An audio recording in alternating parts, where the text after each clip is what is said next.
2 തവണ മത്സരിച്ചില്ലേ എന്നുള്ളൊരു ചോദ്യമൊക്കെയാണ് പറയുന്നത്.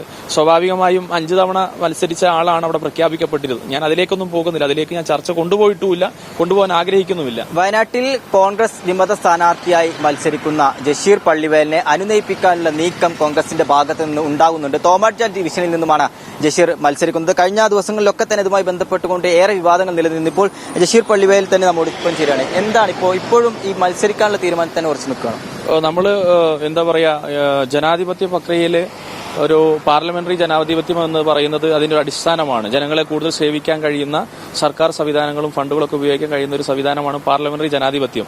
സ്വാഭാവിക നാട്ടിനകത്ത് കൂടുതൽ വികസനങ്ങളും അല്ലെങ്കിൽ സ്വപ്നങ്ങൾക്കും നിറം ചാർത്താൻ കഴിയുന്ന ഒരു അവസരമാണ്. അപ്പോൾ ആ ഒരു അവസരത്തിന് വേണ്ടിയിട്ടാണ് നമ്മുടെ പാർട്ടിയും നമ്മൾ നിയോഗിക്കുമെന്ന് കരുതിയത്.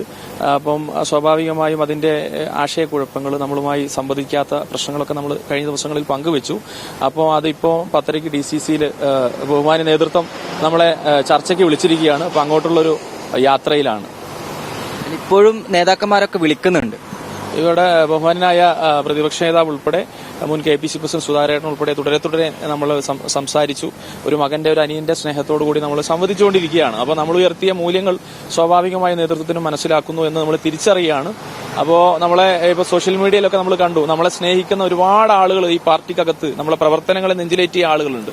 അപ്പോൾ അവരൊക്കെ ഉയർത്തിയ ഒരു വലിയൊരു എന്താ പറയാ ഒരു നയം എന്ന് പറയുന്നത്, അല്ലെങ്കിൽ എനിക്ക് നേരെ അയച്ചൊരു അമ്പ് എന്ന് പറയുന്നത് സ്വാഭാവികമായും അവരെ സ്നേഹം കൊണ്ട് പിന്നെ അത് പ്രതിഷേധമായി മാറുകയാണ്. 2 തവണ മത്സരിച്ചില്ലേ എന്നുള്ളൊരു ചോദ്യമൊക്കെയാണ് പറയുന്നത്.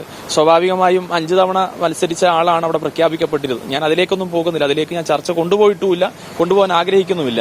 ഞാൻ ആഗ്രഹിക്കുന്നത് ഇപ്പൊ ഏറ്റ മുറിവ് എന്ന് പറയുന്നത് എനിക്കാണ്. അത് സ്വാഭാവികമായും എന്റെ പാർട്ടിക്ക് ആ മുറിവ് ഏൽക്കാതിരിക്കണമെങ്കിൽ ഈ 4 മണിയോടുകൂടിയാണ്, അല്ലെങ്കിൽ 4 മണിക്ക് ശേഷമാണ് എന്റെ പാർട്ടിക്ക് ആ മുറിവ് ഏൽക്കുക. അപ്പൊ ഞാനൊക്കെ നിങ്ങൾക്കറിയാം, സംരംഭങ്ങളിലൊക്കെ ഒരുപാട് അതിക്രമങ്ങൾ ഏറ്റുവാങ്ങിയ ആളാണ്. അത് എന്റെ ശരീരത്തിലാണുള്ളത്. ആ ശരീരത്തിനപ്പുറത്ത് എന്റെ പാർട്ടിക്ക് ഏൽക്കരുത് എന്നതാണ് എന്റെ നിലപാട്. ആ നിലപാടിനൊപ്പം എന്റെ പാർട്ടി എന്റെ കൂടെ നിൽക്കുമെന്ന് പ്രതീക്ഷിക്കുകയാണ്. ഇപ്പോ അനുനയ ചർച്ചകളൊക്കെ നടക്കുന്നുണ്ട്. പിൻവലിക്കാനുള്ള ഒരു സാധ്യതയിലേക്കാണോ പോകുന്നത്? ഇതില് ഞാൻ പറഞ്ഞല്ലോ, ഇതിന്റെ അന്തിമ വിധി ജനവിധിയാണ്. ആ വിധിയിലേക്ക് നമ്മൾ പോകാൻ നിൽക്കുന്നതേ ഉള്ളൂ. ഇപ്പൊ സ്വാഭാവികമായും പാർട്ടി ചിഹ്നമൊന്നും വയനാട് ജില്ലയിൽ കൊടുത്തിട്ടില്ല. അപ്പൊ സ്വാഭാവികം അനുനയ ചർച്ച എന്ന് പറയുമ്പോൾ ഞാൻ പറഞ്ഞല്ലോ, എന്നെ മാറ്റി നിർത്തപ്പെട്ട അല്ലെങ്കിൽ എന്റെ അയോഗ്യത അതൊന്ന് എന്നോട് പറ എന്നൊരു റിക്വസ്റ്റാണ് ഞാൻ വെച്ചത്. അപ്പൊ അത് റിബലായി വിമതനായി അത് ശബ്ദം ഉയർത്തുന്നു എന്നൊക്കെ പറയും. റിബൽ എന്ന് പറയപ്പെടുന്നത് പ്രതിഷേധത്തിന്റെ വലിയൊരു ആയുധമാണ്. അത് തെറ്റുകൾ തിരുത്താനുള്ള ഒരു പ്രതിഷേധത്തിന്റെ ഒരു വലിയ വിപ്ലവമാണ്. ആ വിപ്ലവം മാത്രമാണ് നമ്മൾ ഉയർത്തിയത്. അത് പാർട്ടിക്കെതിരെയല്ല, പാർട്ടിയിലുള്ള ചില ആളുകൾ കാണിച്ച സമീപനത്തിനെതിരെയാണ്.